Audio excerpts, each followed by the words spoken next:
Kegiatan Pamapta Polres Aceh Tengah dimulai dengan serah terima piket Satfung untuk memastikan informasi Kamtibmas tersampaikan dengan jelas. Lalu dilanjutkan pengecekan penjagaan meliputi kesiapan anggota, kelengkapan alat komunikasi, dan kondisi pintu keluar masuk Mako agar keamanan tetap terjaga optimal. Kegiatan berikutnya adalah pengecekan ruang tahanan. Petugas memastikan jumlah tahanan lengkap, kondisi ruang bersih, dan aman.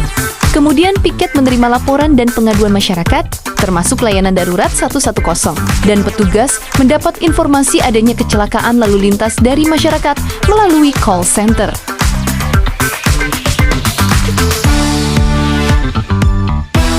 Dengan sigap, anggota bergerak menuju lokasi.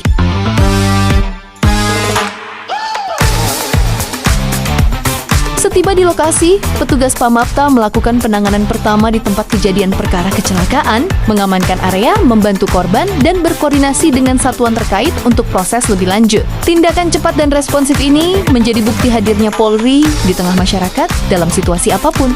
Kegiatan dilanjutkan dengan patroli malam yang menyusuri berbagai titik rawan kejahatan, kawasan pusat aktivitas masyarakat, hingga jalur utama perlintasan yang sering dilalui kendaraan. Patroli ini bertujuan memantau langsung potensi gangguan, Kamtibmas, serta memastikan seluruh area berada dalam kondisi aman dan terkendali.